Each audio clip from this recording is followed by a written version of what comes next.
Everyone talking about Michigan right now. Michigan at the center of the political world, and it will be in 2026. Ronna McDaniel, CEO of Michigan Forward. Great to see you. Great to be with you. Thanks for having me. Absolutely. So tell us a little bit about Michigan Forward. I think a lot of us, we know who you are and your history, but what is Michigan Forward and what is your role? So, the Michigan Forward Network is going to be focused this cycle on how do we elect conservatives? How do we make Michigan red? How do we do what states like Indiana and Ohio and Iowa have done, where they've been able to keep their legislatures red?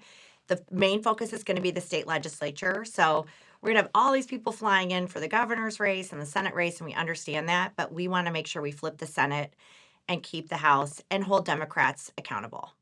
Yeah, what are some of the big issues? I know I'm hearing a lot about education, energy, other things. What are the things you're hearing from fellow Michiganders? Well, certainly cost of living is always a big part of it. Affordability. We know people, I'm sure you do too, people are leaving the state. They can't get a job that makes a good enough wage. Insurance is so high, our taxes are so high, and they're fleeing to these reliably red states, not just because it's Republican, but because they have better policy. But education ties into that too.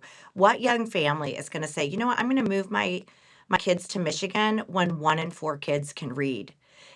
Before in the third grade, and we just have a Democrat party or Democrat legislature and governor that repealed a law that said if you can't read in the third grade, you shouldn't pass on, which is just common sense education. So they're more about the unions and less about the kids, and I think that is certainly something that I think is going to be the forefront of this campaign going forward. Because a lot of money has been thrown into education. I know one of the candidates running for governor has already said he wants to throw even more money into it, but evidence has shown just throwing money at something necessarily doesn't work. There's got to be a plan, and I think it's proven that throwing money at it may not solve the problem.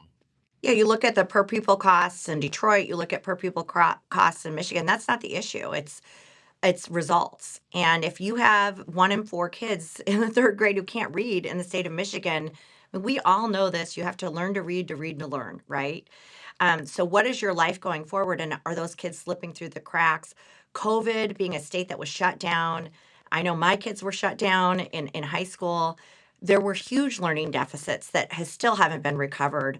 And that's a Gretchen Whitmer and Democrat Party failure. And when I say Michigan Forward Network is here to help move Michigan forward. We want to be a state that brings jobs, that brings people here, that we're continuing to grow, not a state on the decline. And we see this happen every 8 years. We go from Republican to Democrat. We take, 2 steps forward and then 4 steps back. And we want to keep moving forward. And that's only going to happen if we keep Republicans in the legislature. That's our focus this cycle is the Senate and the House. And of course, we want to win the governorship and the Senate. We're probably not going to have the budget for this organization to do that, but there'll be others invested in that as well. And you talked about some people say, "Oh, I'm leaving Michigan." They're not leaving necessarily because the weather might be nicer in Florida, but other states like Indiana, they are growing their educational choice. Businesses are going Indiana. Indiana's not that far away. So there must be something going on in Michigan when it comes to the climate of economics that people just aren't attracted to Michigan right now. Right? We're not bringing jobs, we're not flourishing. There's just been failures at the government level, and it has an impact all the way down to our classrooms, to our businesses, to our small businesses, to our community. And that's a problem. And you do look at neighboring Indiana or even Iowa, right? Yeah. And you're seeing better education policy. You're seeing kids graduate from college and feel like they have a future in the state that they live in. My son's at Michigan State. This is something that's very near and dear to me. I want him to graduate and say, I want to live in Michigan. Michigan is a state that is thriving, Yeah. and we are not.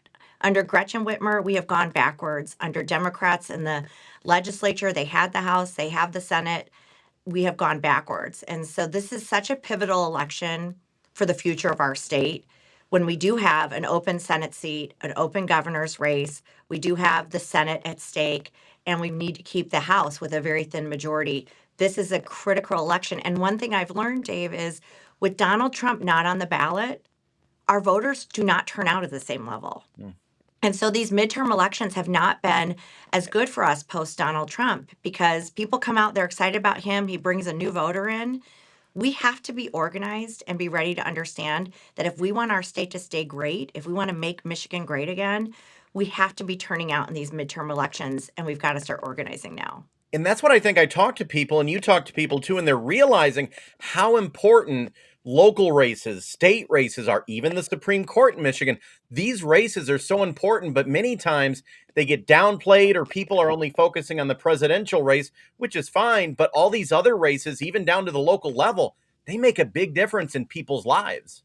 Yeah, they're affecting your tax policy, your insurance rates, how many kids are in your classroom, what type of education your kids are getting. I mean, the fact that they got rid of a law that required that you should be able to read by the third grade, that's what the Democrats did. That's ridiculous. And these are the types of things that we need to hold them accountable for. And we have a positive vision for moving Michigan forward. We know it. We see states that are attracting people like Texas and Florida. Get rid of higher taxes. Let's make sure we make education accessible to every single student. Let's have education choice, have energy independence. These are things that we know are good policy. But not only that, the states that have those policies are thriving and growing and bringing jobs and doing better, and Michigan's not. Yeah, I was recently in Nashville, Tennessee. It's growing like crazy. There's construction everywhere. And Michigan, I've just been reading, our energy prices are among the highest.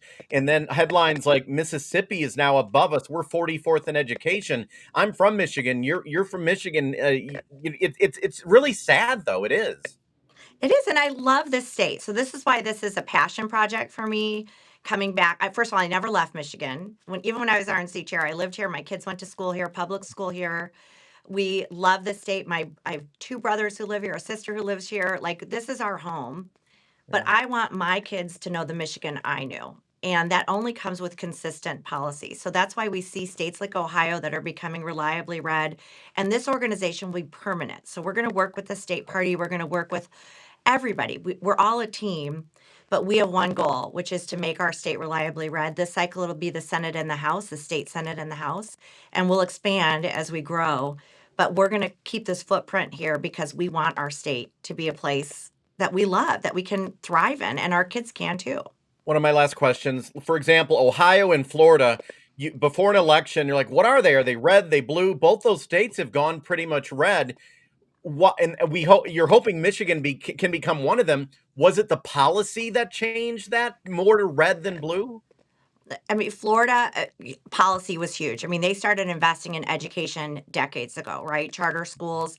Education is one of the most important issues for minority voters in Florida, and they vote Republican because they've seen the benefit of charter schools and education choice. But that took decades. Yeah. And then you've seen good policy like no income tax and other things that have brought people to Florida. The weather might help too, let's be honest. Ohio's just become more and more Republican and reliably red as especially Donald Trump has come in and moved us to more of a working class party and talked about manufacturing and bringing good jobs to the Midwest. And I think that can happen in Michigan as well. Yeah. But we also need to talk about education and good energy policy and a sustainable, reliable future for our state so that companies feel comfortable investing here and families feel comfortable moving here and saying, my kids are going to get a good education. This is the place I want to plant roots. And it's the battle might be to get the information out there. And I mean, I left the legacy corporate controlled media to kind of go independent. I also do work at the Mackinac Center for social media and so forth. But I think just having a good discussion, that's very important. And hopefully people will see that. And that's going to be your goal, to try to reach people. But sometimes it's not easy with the layers you have to face. No, and that's why grassroots is going to be a big part of it. Reaching out to non-legacy media, talking to legacy media too, everybody we need to be talking to, but starting now and then building this. I mean, this is the beginning. This is intended to be long-term and continue to grow, but we have to invest long-term. And that's the priority is how do we keep Michigan reliably red? The only way to do that is to start investing and building an infrastructure that's going to be a support for our legislature, for our state party, for other entities. And we're going to have to go through lots of different channels to communicate with the people of our great state. Okay, so you're not just around for an election cycle, you're here for good. Yep, that's the plan. Are you gonna, last question, you gonna miss DC? You're gonna miss the Beltway life? I I mean, I know never you moved to didn't live there, DC, but so I you were was there a always a lot. Michigander. I have great friends there and people I loved, but I always knew my home was Michigan. And I also think it helped me stay in tune with the issues. I never was a Beltway state party chair. Never was a Beltway person. Yeah, So when you come home and you hear people talk about inflation, it's real. When they talk about egg prices, it's real. yeah. And so I love Michigan, and I want my kids to love Michigan and stay here as well. So my son is at state. I want him to graduate and have a great job in our state. Yeah. Yeah, same here. I have 2 young children. I would love for them to stay here and instead of just, leaving. It'd be great. So yeah, I really appreciate you, and I'd love to have you on again. Just thank you so much for taking the time. Thanks for having me. Would love to be back. Okay, thank you.